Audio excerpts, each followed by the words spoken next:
Hello friends, in our last video we have discussed about some topics of English grammar, right? So today we are going to discuss some more topics, but it's not related to English, it's related to something else. Okay, जैसे कि आप लोग English, अगर आप लोग competitive exam दे रहे हैं तो आप लोगों को पता होगा कि आप लोग कॉम्पिटिटिव एग्ज़ाम में क्या क्या पढ़ते हैं। सिर्फ इंग्लिश तो नहीं पढ़ते, कॉम्पिटिटिव एग्ज़ाम जब आप देते हैं तो वहाँ पर आप रीजनिंग भी पढ़ते हैं, वहाँ पर आप क्वांटिटेटिव एप्टीट्यूड भी पढ़ते हैं, फिर जनरल स्टडीज़ भी पढ़ते हैं, जनरल नॉलेज, करंट अफेयर्स, ये सब आपको जानना होता है, right.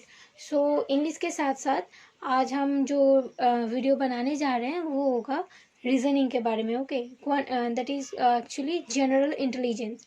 So there are many topics of general intelligence. So first of all, there are many topics, but no, I am not here to discuss all together, right? So I am going to discuss with you coding decoding. Okay, it's actually it's the starting of general intelligence. It's very easy. So I will tell you some methods of coding decoding, and then I will teach you about the examples of coding decoding. So let us start coding decoding of general intelligence. Okay. तो हम शुरू कर रहे हैं हमारे पहला chapter coding decoding. ठीक है, कोडिंग डिकोडिंग. जब हम कोडिंग डिकोडिंग करेंगे तो हमको पहले इंग्लिश अल्फ़ाबेट्स में जो मतलब जितने भी अल्फ़ाबेट्स है 26 अल्फ़ाबेट्स, 26 अल्फ़ाबेट्स को हम लिख लेंगे. फिर उसका कोड यानी कि उसका प्लेस वैल्यू देंगे. जैसे कि ए का प्लेस वैल्यू हो गया 1, वैसे ही जेड का हो गया 26, सी का हो गया 3, ऐसे करके प्लेस वैल्यू है ना. जब जेड लास्ट अल्फ़ाबेट है, लास्ट अल्फ़ाबेट यानी कि 26 अल्फ़ाबेट है, जितने नंबर में है वही उसका कोड होगा. ठीक है, तो हम ए से जेड तक पहले लिख लेते हैं. तो फिर हो गया A B C D E F G H I J K L M. फिर एन से जो हम लिखेंगे वो रिवर्स में लिखेंगे यानी कि बैक साइड से फ्रंट की तरफ जाएंगे. तो क्या O P Q R S T U V W X Y Z. ठीक है, फिर देखिए इसको हम कोड देंगे यानी इसको हम नंबरिंग करेंगे. कैसे नंबरिंग करेंगे? ए हो गया 1, बी हो गया 2, सी 3, डी 4, ऐसे ही जेड तक लिखेंगे 26 अल्फ़ाबेट्स. फिर हो गया 5, 6, 7, 8, 12, 13. फिर एन हो जाएगा 14. ठीक है, 15, 16,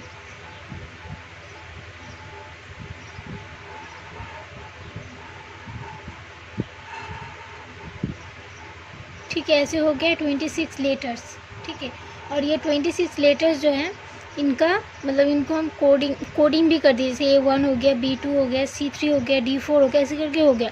ठीक है, तो आपको ना पहले A से Z तक का जो जितने भी लेटर्स है उन सब का प्लेस वैल्यू आपका याद करना होगा. मतलब कि ये कितने नंबर पे हैं. जैसे कि E है 5 पे, T है 20 पे, ऐसे करके आपको याद रखना पड़ेगा. तो इसको हम कैसे याद रखेंगे? देखिए हम लोग पहले यहाँ पर देखिए है E. ठीक है, तो E का हो गया 5 के बाद हम ले लेंगे 10 में क्या है J. ठीक है, फिर हो गया 15, वो हो O. फिर 20 में आ गया T. ठीक है, और 25 में आ गया Y. ठीक है, यहाँ पर देखिए 5, 10, 15, 20, 25, ये 5 जो है हम ये इन पांचों का अगर याद करेंगे तो फिर देखिए, तो अगर आपको अभी पूछा जाए कि यहाँ पर है R जो अल्फ़ाबेट है, इस R का प्लेस वैल्यू क्या है, तो आप क्या करेंगे? देखिए R हम लोग का है T के पहले है, T के 2 लेटर्स पहले या फिर O के 3 लेटर्स पहले. तो R अगर हम लिखना चाहेंगे तो हम पहले काउंट कर लेंगे. अच्छा RF, तो फिर हम ऐसे याद कर लेंगे कि RST ऐसे होता है. तो T का प्लेस वैल्यू हम लोग को यहाँ पता है 20, तो RST मतलब कि -2 हो जाएगा तो हमको R मिल जाएगा T से. तो T है 20 से -2 कर दिए तो 18 हो गया. तो हम लोगों को मिल गया कि R का प्लेस वैल्यू है 18. ठीक है, वैसे ही अगर आपको पूछा जाए S का क्या है, तो T है 20 और S T के पहले आता है, तो इसीलिए S का प्लेस वैल्यू हो जाएगा आपका 19. ठीक है, तो अगर आप ये EJOTY EJOTY इसको कहते हैं, तो इसको अगर आप याद रखेंगे, ठीक है, तो आपको इन सारे नंबर सारे अल्फ़ाबेट्स का प्लेस वैल्यू इसी से याद रह जाएगा, ठीक है। इसी से आप, अगर आपको याद ना भी रहे तो फिर आप मतलब काउंट भी कर सकते हैं। EJOTY याद रखेंगे तो आप जो अल्फ़ाबेट आपको पूछा जाएगा तो आप उसमें काउंटिंग कर सकते हैं। ऐसे जैसे कि V का प्लेस वैल्यू पूछा जाए, अच्छा V, तो फिर TUV, तो T से +2 हो जाएगा तो V हो जाएगा, तो T20 है। तो हम लोग यहाँ पर देख मिल जाएगा हम लोगों की T है 20, तो फिर TUV +2 हो गया तो 22 हो गया, तो फिर V का प्लेस वैल्यू 22 हो गया। ऐसे करके हम प्लेस वैल्यू याद रख पाएंगे, ठीक है। फिर इसमें हम एक चीज़ और देखेंगे कि ये जो अल्फ़ाबेट्स हैं किसके ऑपोजिट में कौन है, यानी कि किसके फ्रंट ऐसे ऐसे हैं तो कौन किसको फेस कर रहा है, ऐसे करके, ठीक है। मतलब इस टाइप पे हमको सीरीज़ पहले, मतलब इसको जो अल्फ़ाबेट्स है इसको हमको पहले ऐसे लिख लेना है, फिर हम देखेंगे कि किसके ऑपोजिट में क्या है, कौन किस लेटर को फेस करे, किस अल्फ़ाबेट कौन से अल्फ़ाबेट को फेस करे, ऐसे करके हम देखेंगे, ठीक है। तो फिर इसके लिए भी एक टेक्निक है, तो हम आपको बता दे रहे हैं वो टेक्निक क्या है।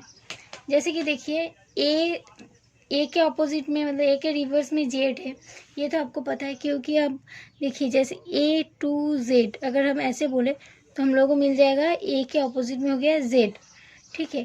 फिर B का Y कैसे हो गया, BOY बॉय, तो Y B के रिवर्स में हो गया, तो हम बॉय याद रखेंगे तो हमको याद आ जाएगा, अच्छा बॉय है तो फिर B के ऑपोजिट में Y है या फिर Y के ऑपोजिट में B है, ऐसे करके आप याद रख पाएंगे, ठीक है।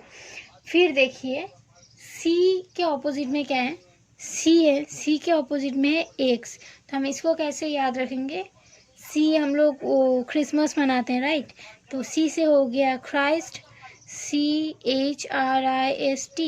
और X से हो गया एक्समस, ठीक है। तो फिर C का X हो गया। फिर देखिए नेक्स्ट है D का ऑपोजिट में क्या है, D का ऑपोजिट में है W, इसको हम कैसे याद रखेंगे, D से हो गया डायरेक्टर और W से हो गया राइटर, जो कि किसी भी मूवी या ड्रामा वो सब बनाने के लिए स्टोरी राइटर भी चाहिए और डायरेक्टर भी चाहिए डायरेक्शन देने के लिए। इसको आप याद रखेंगे तो D के ऑपोजिट में जो W है वो आपको याद रह जाएगा। उसी तरह F के ऑपोजिट में है U, कैसे है, F से हो गया, आप याद रखेंगे F से फेयर, U से अनफेयर, ठीक है, U से हो गया आपका अनफेयर, तो F के ऑपोजिट में हो गया U, ठीक है। फिर हो गया लेटर G के ऑपोजिट में क्या है, T है। आपको शायद पता है एक रोड का नाम है GT रोड, तो अगर आप GT रोड याद रखेंगे तो आपको याद आ जाए कि अच्छा G के ऑपोजिट में T है, ठीक है। फिर है H के ऑपोजिट में क्या होगा, H के ऑपोजिट में होगा S, इसको आप कैसे याद रखेंगे, H से हो गया हायर और S से हो गया सेकेंडरी, ठीक है। HS जैसे का हम लोग अभी जो एग्ज़ाम होता है क्लास 12 का HS एग्ज़ाम बोलते हैं, तो HS वो हायर सेकेंडरी, यानी कि HS अगर आप याद रखेंगे तो आपको याद आ जाएगा कि H के ऑपोजिट में S है, ठीक है। उसके बाद देखिए I के ऑपोजिट में क्या है, R है, इसको आप कैसे याद रखेंगे, I से हो गया आपका इंडियन, R से हो गया रेलवे, तो इंडियन रेलवे अगर आपको याद आ जाए उसी टाइम में तो आपको याद आ जाएगा कि अच्छा I के ऑपोजिट में है R, ठीक है। फिर हो गया J के ऑपोजिट में क्या है, ठीक है, J के ऑपोजिट में है Q, कैसे है, J से आप कार्ड्स, मतलब कार्ड्स अगर ना भी खेले तो कार्ड्स तो आप देखे ही होंगे, आप प्रोबेबिलिटी के मैथ्स करते हैं उसमें भी आप कार्ड्स के बारे में पढ़ते हैं, वहाँ पर भी आपको कार्ड्स के बारे में क्वेश्चन पूछा जाता है, तो उसमें होता है ना जैक और क्वीन, ऐसे होता है, जोकर होता है, बहुत कुछ होता है, तो J और Q है जैक एंड क्वीन, ठीक है, जैक एंड क्वीन, तो J के अपोजिट में हो गया Q। फिर हो गया नेक्स्ट K, और इधर हो गया K के अपोजिट में P, तो इसको आप कैसे याद रखेंगे, KP कोलकाता पुलिस, ये तो आप जानते हैं कोलकाता पुलिस। तो कोलकाता पुलिस के लिए आप याद रखेंगे, मतलब KP के लिए आप याद रखेंगे कोलकाता पुलिस। कोलकाता पुलिस अगर आपको याद आ जाए तो आपको याद आ जाएगा कि अच्छा के कोलकाता पुलिस है, तो वहाँ पर तो हम पढ़े थे कि के ऑपोजिट में P है, ठीक है। फिर देखिए यहाँ पर हम सारे लेटर्स तो बोल दिए, लेकिन कुछ लेटर्स अभी भी मिसिंग है, जैसे कि E और V मिसिंग है, ये हम नहीं बोले, और LO भी हम नहीं बोले, ठीक है। तो ये क्या होगा, L के ऑपोजिट में हो गया O, और V यानी कि E के ऑपोजिट में हो गया V। तो अब इसको याद कैसे रखेंगे, देखिए LOVE लव। अगर आपको लव याद आ जाए तो आपको याद आ जाएगा अच्छा L के ऑपोजिट में O है और B के ऑपोजिट में E है, ठीक है। तो फिर देख लिए LO एक दूसरे के रिवर्स में होगा और VE एक दूसरे के रिवर्स में होगा, ठीक है। तो ये हो गया आपका जो भी, मतलब जो ट्रिक्स आपको याद रखना है या आपको याद करना है ये ट्रिक्स, तो अगर आप ये याद कर लें तो आपको कोडिंग डिकोडिंग ईजी हो जाएगा, ठीक है। तो अभी आज हम इतना ही किए। नेक्स्ट डे हम इसके एग्जाम्पल्स और इसके कितने सारे प्रोसेसेस से होती है ये कोडिंग डिकोडिंग, कैसे हम कर सकते हैं, ये सब हम अपने नेक्स्ट वीडियो में देखेंगे। If you have any query, then you can mention that in the comment section, and if you find it helpful, then please share it with your friends, and to stay tuned and get more videos, subscribe my channel. Thank you.